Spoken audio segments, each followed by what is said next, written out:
Bismillahirrahmanirrahim. Assalamualaikum warahmatullahi wabarakatuh.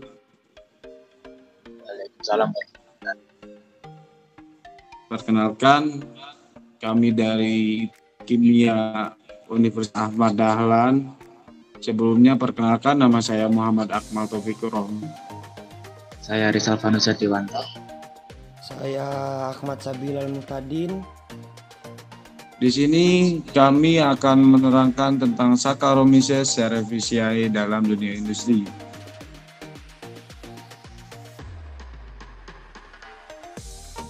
Nah, singkat tentang mikroba. Mikroba adalah organisme yang berukuran sangat kecil, namun memiliki peran besar dalam kehidupan. Salah satu peran mikroorganisme ini adalah dapat mengubah bahan pangan menjadi bentuk lain yang memberi manfaat dalam membantu pencernaan zat nutrisi makanan. Yang kedua, proses yang dibantu oleh mikroorganisme, misalnya melalui fermentasi.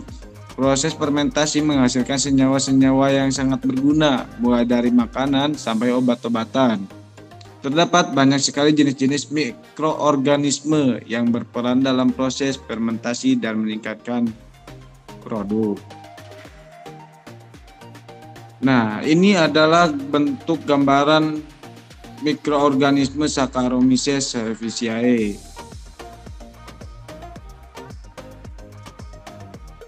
Nah, untuk pengertian Saccharomyces cerevisiae akan dijelaskan oleh partner saya.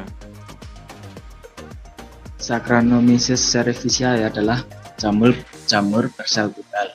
Jamur ini merupakan mikroorganisme utama yang dikembangbiakan oleh manusia untuk membuat makanan sebagai bagi roti contohnya, dan minuman fermentasi bir dan anggur. Di Indonesia sendiri, jamur ini telah melekat dalam kehidupan sehari-hari. Hingga saat ini kita sendiri menggunakan dalam pembuatan makanan dan minuman. Contohnya seperti tempe, tape, dan tuak. Dengan menghasilkan berbagai minuman beralkohol, mikroorganisme tertua yang dikembangbiakan oleh manusia ini memungkinkan terjadinya proses bioteknologi yang pertama di dunia. Kenapa cerevisiae berperan penting dalam berbagai proses fermentasi? Karena Saccharomyces cerevisiae bersifat fermentatif atau dapat melakukan fermentasi kuat, yaitu dengan memecah glukosa menjadi karbon dioksida dan alkohol. Juga penting dalam pembuatan roti karena sifat dapat memfermentasikan maltosa secara cepat, memperbaiki sifat osmotoleransi, dan memiliki kemampuan metabolisme berat, contohnya seperti fermentasi pada tahu, tempe, tape, roti, dan bir.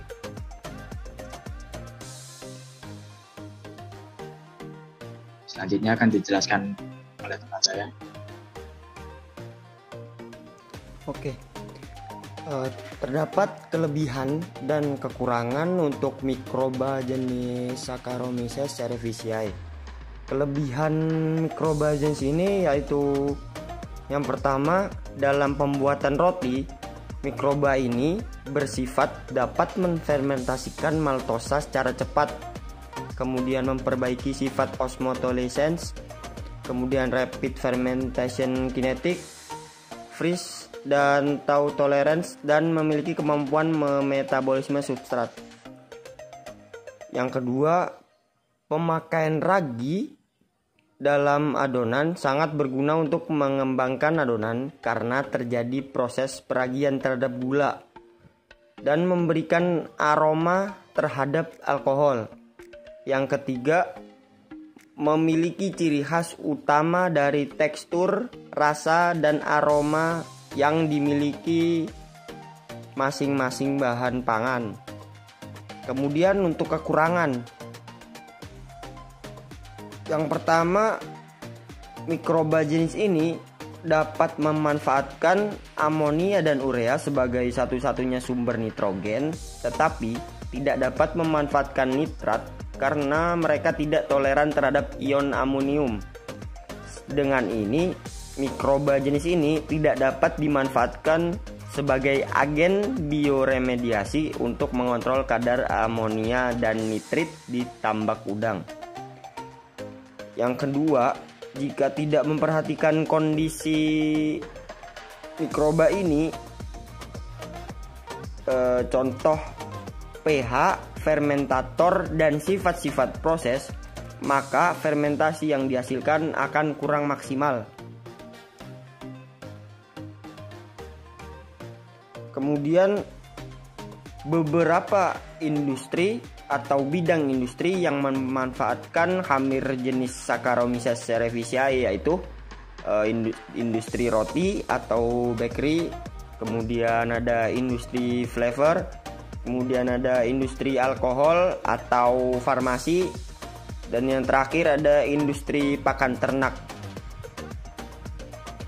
Untuk selanjutnya akan saya kembalikan lagi ke moderator.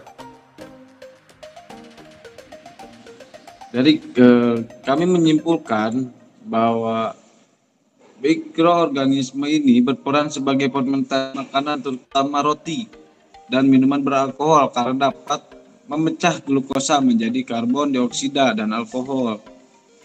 Aktivitas jamur mikroorganisme ini dapat melakukan fermentasi sesuai dengan substrat atau bahan sumber fermentor yang akan difermentasikan.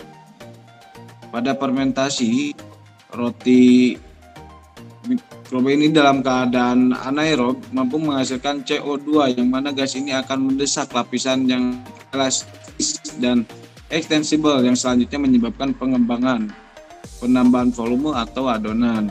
Pada fermentasi, alkohol dapat mengubah pada biji-bijian tersebut menjadi gula, serta mengubah sebagian gula menjadi alkohol dan karbon dioksida. Hasil fermentasi pangan dari jamur akan lebih baik jika memperhatikan pada pemilihan khamir, nutrien, konsentrasi gula, keasaman, kondisi aerob dan anaerob, suhu dari adonan dan atau perasan buah, dan lama fermentasi.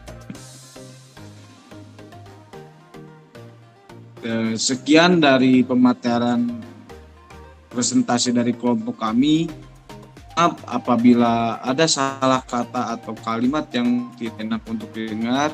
Sekian dari kami. Wassalamualaikum warahmatullahi wabarakatuh. Waalaikumsalam.